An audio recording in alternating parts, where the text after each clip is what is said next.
Oui, oui, oui, mais il y a... Alors, à notre époque, on parle beaucoup d'égalité des sexes. Vous savez, on nous bassine avec, avec ça.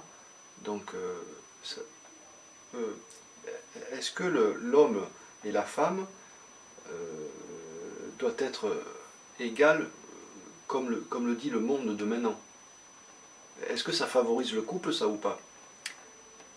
Il nous faut faire un léger commentaire, car la plupart des personnes derrière l'écran peut être éventuellement en accord avec cette idée d'égalité, et votre énergie en tant qu'assistant est très puissante, et lorsque vous dites bassiner avec le couple, certaines réactions de l'autre côté sont déjà, et nous le pressentons, sont déjà secouées. Oui, non, mais Nous c'est vrai. faisons donc ce commentaire afin de dire que, effectivement, votre présence permet aux personnes derrière l'écran de vous identifier et de s'identifier à vous. Nous pouvons donc désormais comprendre que celles qui s'identifieront à vous sont des personnes fortes en caractère. Cela nous convient, c'est pour cela que nous vous avons choisi. Nous allons simplement, pour rééquilibrer, car notre cœur s'ouvre pour cela, dire que si cet événement, car tout propos, toute opinion est un événement, si cet événement vous revient aux oreilles plusieurs fois et plusieurs fois et plusieurs fois, c'est pour la bonne et simple raison qu'au départ, cet événement, cette opinion donc, vient de nous. Non d'un humain et de sa propre psychologie, mais de l'inspiration que nous lui avons donnée. Ensuite, exactement comme ce que nous vous avons expliqué il y a quelques instants, il y a plusieurs minutes maintenant, exactement comme nous vous l'avons expliqué, certains d'entre vous, lorsqu'ils ont une idée, lorsqu'ils sont inspirés, accumulent des points et ne les redistribuent pas. Nous vous avions inspiré ce principe de l'égalité afin de vous appuyer sur ce principe et ensuite de le dépasser en le façonnant à votre propre image qui était une image que nous continuions d'inspirer. Mais chaque chose que nous vous inspirons et qui vous plaise, vous avez pour l'instant la possibilité soit de les pérenniser, soit de les transformer. Et pour l'instant, la plupart d'entre vous avaient plutôt choisi la possibilité de pérenniser. Car Jean-Michel, vous qui êtes assis là, n'êtes pas dupe. Vous savez bien que chaque idée inspirée par nous peut, si elle dure longtemps, rapporter beaucoup. Mais le principe en lui-même, nous tenons à marquer notre position. Le principe en lui-même de l'égalité vous a été inspiré par nous. À quoi servait, et nous allons vous aider, à quoi servait le principe d'égalité? À remettre l'équilibre en place, car effectivement, pendant plusieurs siècles, c'est effectivement l'homme manifesté, exprimé dans le couple physique, qui accumulait des points sans jamais les redistribuer.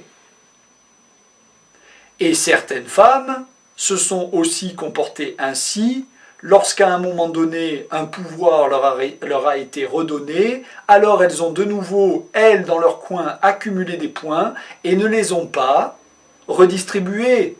En vérité, l'égalité des sexes que nous vous proposions n'était pas dans une manifestation physique, mais nous l'avions prévu. Cela devait arriver.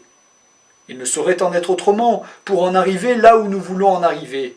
Mais il fallait aussi pouvoir aller plus loin, comme sur le chemin initiatique et labyrinthique. Trouver que l'égalité des sexes, c'était l'égalité de points. Lorsque la femme avait plus de points dans le couple, elle en distribuait à son mari, qui les recueillait avec bienveillance et gratitude, et inversement, lorsque l'homme dans le couple avait plus de points, c'était lui qui les redistribuait, et nous appelons ça, et vous l'avez appelé ainsi aussi, car nous vous l'avons inspiré, nous appelons ça, dans les compétitions nobles, le fair-play.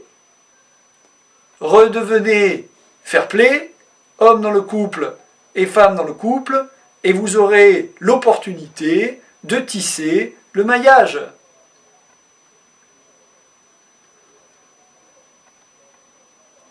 À vous? Oui, oui, je comprends bien, je suis tout à fait d'accord avec ce principe.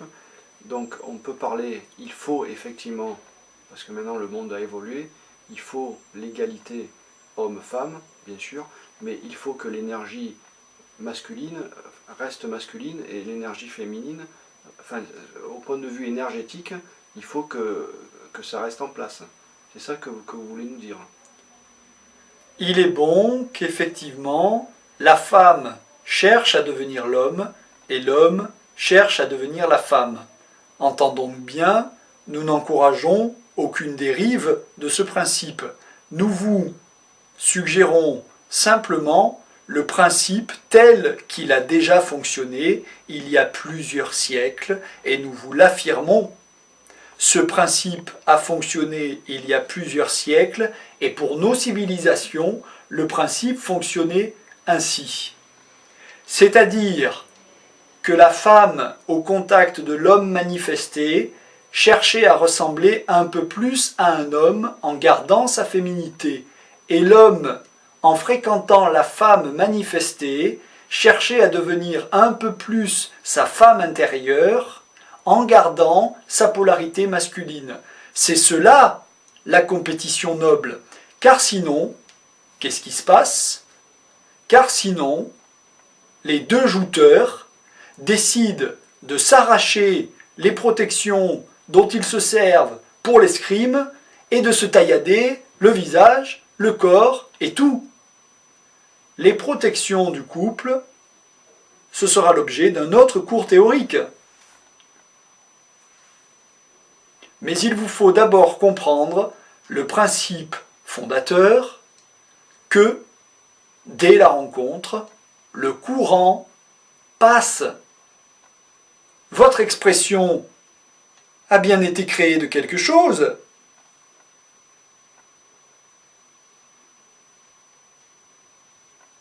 Il y a vraiment un courant électrique fabriqué, réel, comme vous dites, non métaphorique, comme vous le supposez.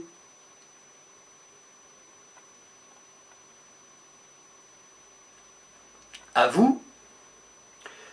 Donc le couple en tant qu'entité est une entité qui fabrique du courant électrique.